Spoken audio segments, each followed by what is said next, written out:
जय हिंद फ्रेंड्स, मेरा नाम अजीत सिंह और ये मेरा यूट्यूब चैनल है गद्दा की खरी खरी।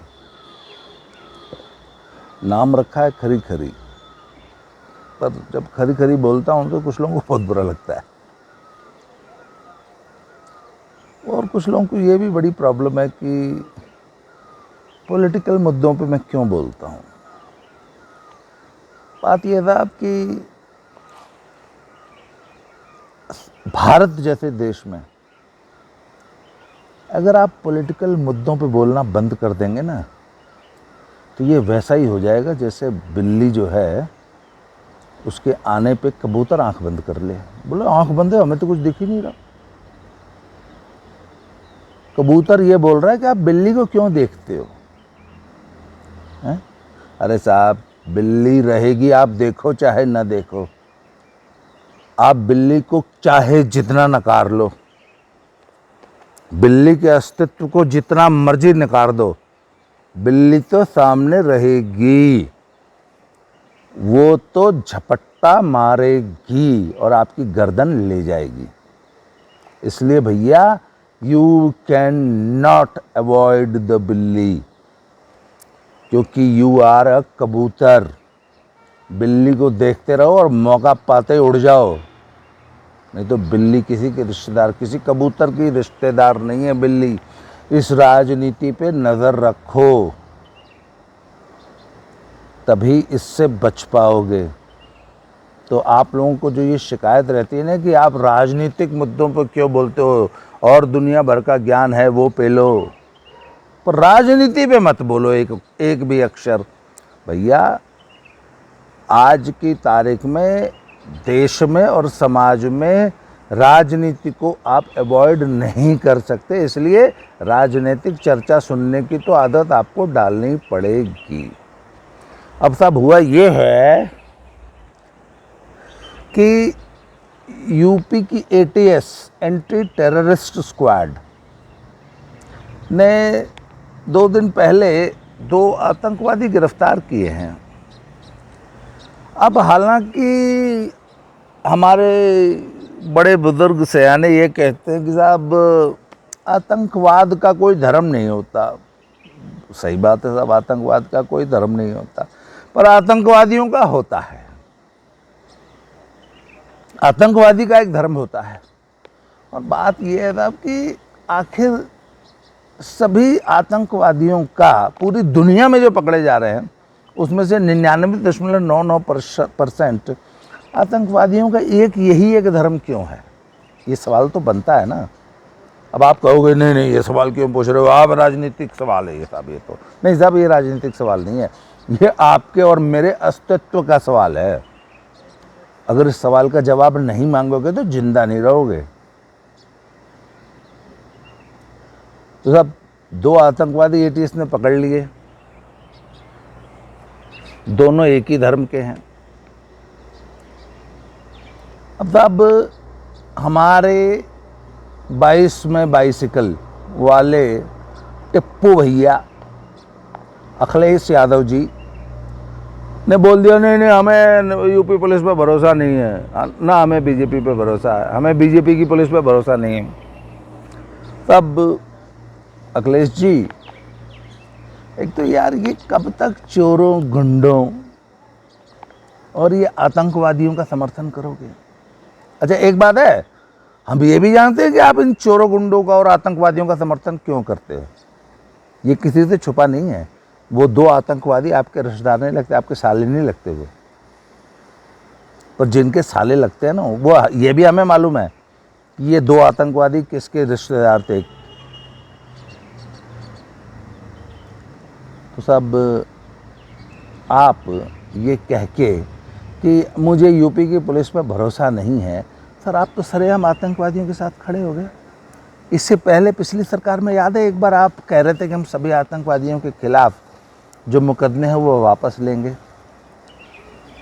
सर क्यों सर, आतंकवादियों के नाम पे सर आपकी छाती में दूध क्यों बहने लगता है सर?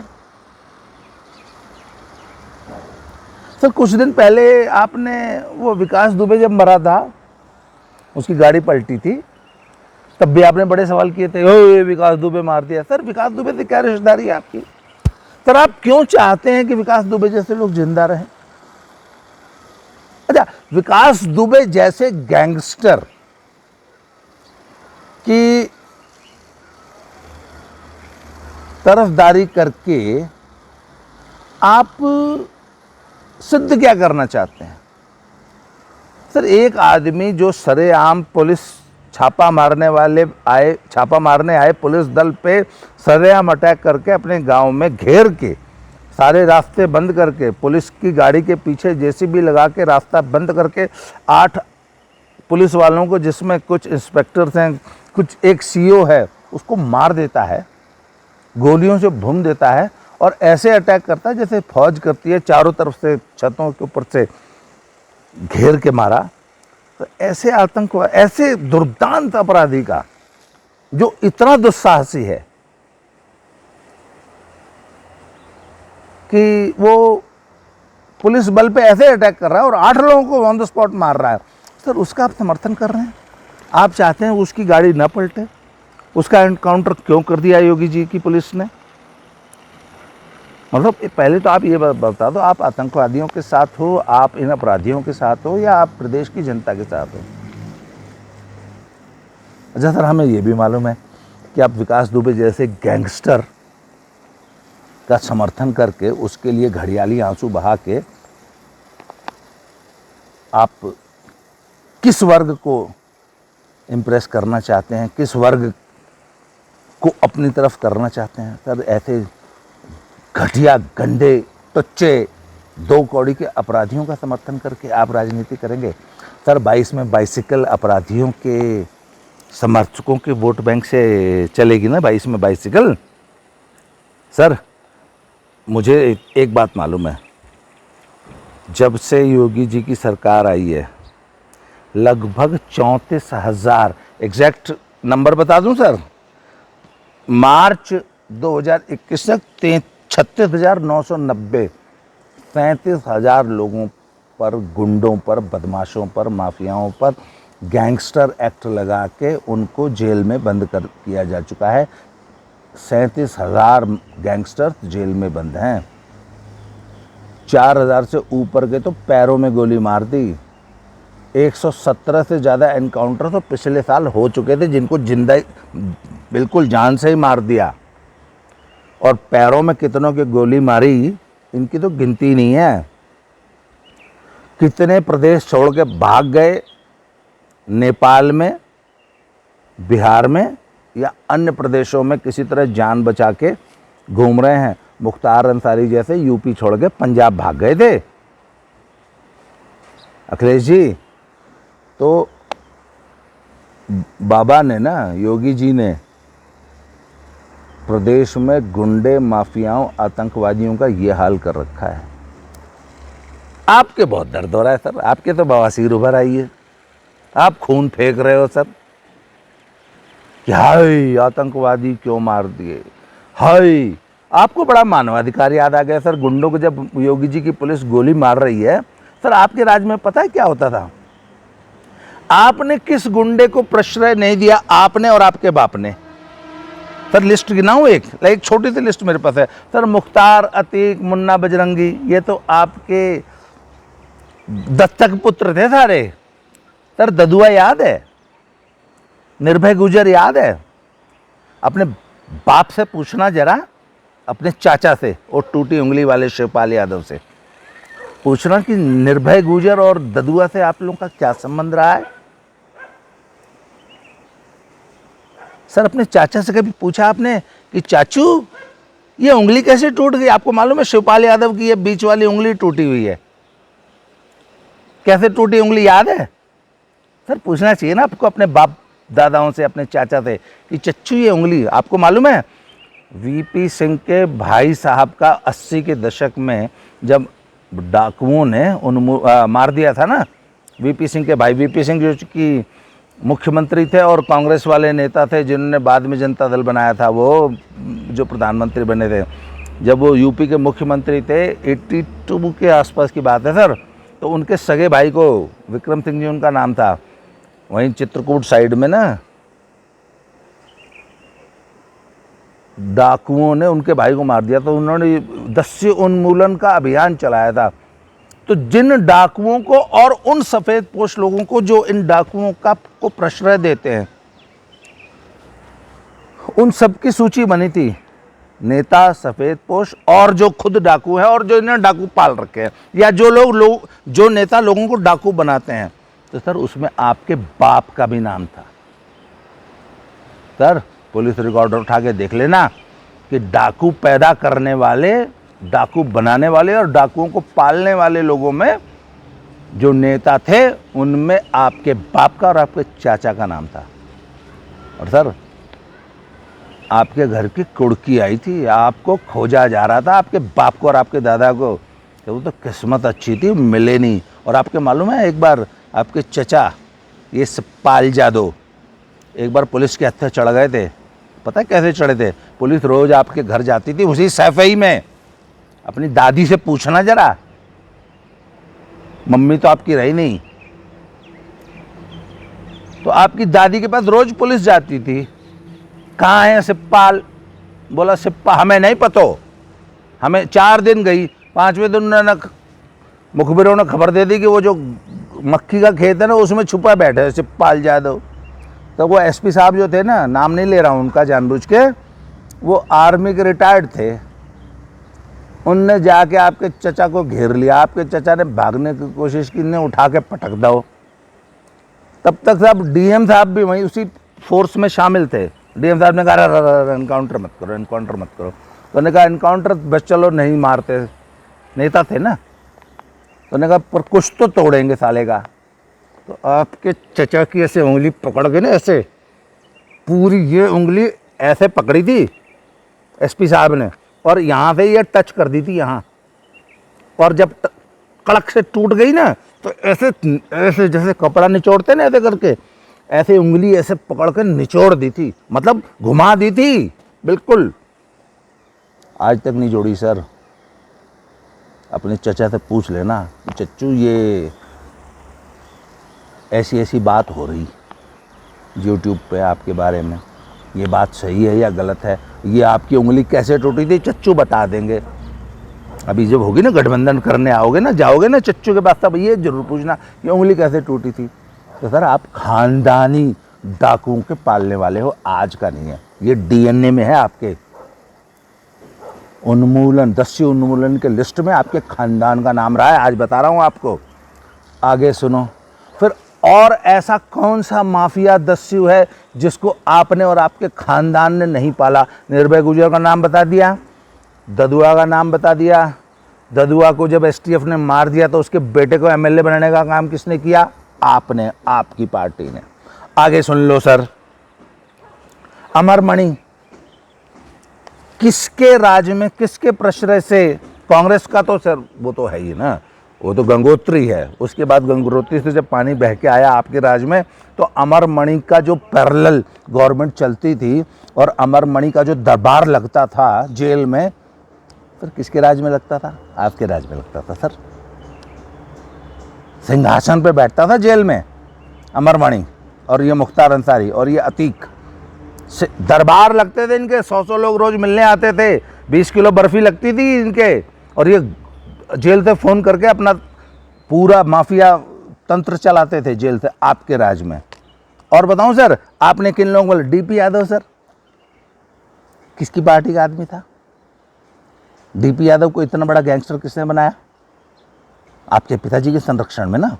आप लोगों की तो सरकारें हैं ना पिछले 20 साल से। आगे सुन लो सर, सुंदर भाटी, बबलू श्रीवास्तव जो जेल में अपना साम्राज्य आज तक चला रहा है किडनैपिंग का, वो। फिर एक खान मुबारक है, अनिल दुजाना। सर ये तमाम आपके पाले हुए गुंडे हैं जिनको आज योगी जी ने जेल में बंद कर रखा है। इनको रुमाल तक नहीं छोड़ा, साले फटा कच्छा पहन रहे आजकल। एक एक संपत्ति, हमने बोलते हैं ना कि योगी बाबा की, तो जो उनको उनसे पूछा जाता है कि आपकी पसंदीदा गाड़ी कौन सी है, तो वो कहता है यार अपने को तो जेसीबी पसंद है। थोड़े दिन में जेसीबी वाले बाबा नाम पड़ जाएगा। किसी गुंडे के पास झोपड़ी नहीं छोड़ी। 1000 करोड़ से ऊपर की प्रॉपर्टी आज तक माफियाओं की तोड़ चुके हैं, नेस्तनाबूद कर चुके हैं। आई समझ में? और कौन सा ऐसा माफिया बचा है जिसकी प्रॉपर्टी न तोड़ी हो? हाँ, 2-3 बचे हैं, उनका भी नाम लूंगा, घबराओ मत, चिंता मत करो। और जिनके बिजनेस, जिनकी ठेकेदारी, जिनकी रंगदारी, जिनकी वसूली न बंद की हो। एक एक घर, और सिर्फ एक माफिया की नहीं, उससे जुड़े हुए जितने लोग हैं, और गोरखपुर बलिया से लगा के और मेरठ सहारनपुर तक एक एक की संपत्ति नेस्तो नाबूद कर दी गई है। जो भी गुंडा है उसकी हराम की कमाई तोड़ी जाएगी जेसीबी से। सर आपको बड़ा दर्द होता है सर, इन गुंडों की वजह से ही आप राजनीति, गुंडों के ही बल पे आप राजनीति करेंगे। अच्छा सर, ये हमें भी मालूम है कि इन 2 आतंकवादियों के लिए आप कह रहे हैं ना कि मुझे अपनी पुलिस पे भरोसा नहीं है, यूपी की पुलिस, आप यूपी के मुख्यमंत्री भी बनना चाहते हो पर यूपी की पुलिस पे आपको भरोसा नहीं है। सर आपको भरोसा हो चाहे ना हो, सर आपकी कुत्ते जितनी औकात है आपकी, बल्कि उस बेचारे की तो फिर भी वो गली में बैठता है, भौंकता है, चोरों पे भौंकता है। सर कुत्ता आपसे बेटर है, चोरों पे भौंकता है। आप वो हो जो चोरों, माफियाओं, गुंडों, आतंकवादियों को देख के पूंछ लाते हो। और सर हमें मालूम है ये 2 आतंकवादियों के बारे में आपने ऐसा बयान दिया। सर मुसलमान अब इतना बेवकूफ़ नहीं है, मुसलमान भी जानता है कि आतंकियों का समर्थन करके, आतंकियों को प्रश्रय दे के आतंकियों के हक में बात करना समाज के हित में नहीं है। और सर आतंकियों का समर्थन करके अब अगर आपको लगता है कि मुसलमान आपको वोट दे देंगे, सर नहीं देंगे। 22 में 22 ही बाइसिकल आएगी, 22 में 22 बाइसिकल। ये नारा ज़्यादा अच्छा लगता है। 22 में बाइसिकल नहीं आएगी सर। चोरों और आतंकवादियों को, गुंडों, डकैतों, माफियाओं का समर्थन करोगे तो 22 में 22 बाइसिकल आएगी। अब योगी जी एक बात आपसे कह रहा हूँ, सर आपने बहुत अच्छा काम किया, इन साले माफियाओं की तरह घुसेड़ दिए अंदर। सर 2-3 और बचे हैं, ये क्यों बच रहे हैं आपके राज में? सर ये राजा भैया जैसे गुंडे, डॉन, जो कि 2 जिलों में पैरेलल गवर्नमेंट चलाता है, सर इसका नंबर कब आएगा? सर ब्रजेश सिंह के खानदान का अभी तक आपने कुछ नहीं किया, इनका नंबर कब आएगा? सर ये धनंजय सिंह जैसे लोग क्यों पल रहे हैं आपके संरक्षण में? सर इस वजह से आपके ऊपर आरोप पता क्या लगते हैं कि आप सिर्फ एक जाति विशेष को या धर्म विशेष के लोगों को टारगेट कर रहे हैं, और ये 2-3 ठाकुर गुंडे जो हैं ये आपने छोड़ रखे हैं। सर आपको इनफैक्ट उन्मूलन की शुरुआत ना इनसे, ठाकुर जो ये माफिया है ना, इनसे करनी चाहिए। सर ये माफिया किसी का सगा नहीं होता, ना मेरा सगा ना आपका सगा। लोग बीच बीच में फ़ोन करके परेशान कर रहे हैं, और मैं जो हूँ आज इसको वैसे जब वीडियो बनाता हूँ ना तो यार वो एरोप्लेन मोड पे डाल देता हूँ। आज भूल गया, आज 2 फ़ोन आ चुके बीच में, माफ़ करना, थोड़ा सा एडिटिंग वेडिटिंग के अपने को आती नहीं है।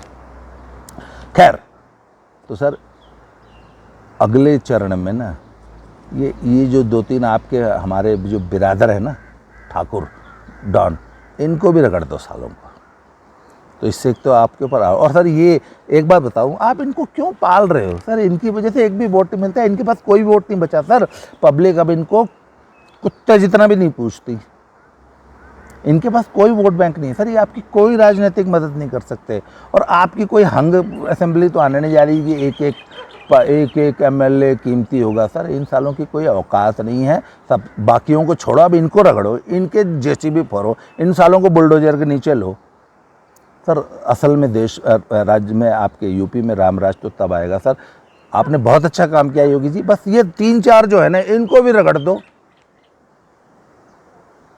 कंप्लीट रामराज आ जाएगा। किसी साले की हिम्मत नहीं होगी कि यूपी में गुंडागर्दी, माफियागिरी या आतंकवाद कर ले। आज के लिए इतना ही, बहुत बहुत धन्यवाद, थैंक यू वेरी मच। मैं ज़रा ना गुस्से में थोड़ा सा इधर उधर साइड में निकल जाता हूँ, मेरी बातों का, मेरे अपशब्दों पे थोड़ा ध्यान नहीं देना आप लोगों ने सिर्फ बात का जो सार है वो पकड़ो। मैं थोड़ा गुस्से में इधर उधर निकल जाता हूँ। Thank you very much.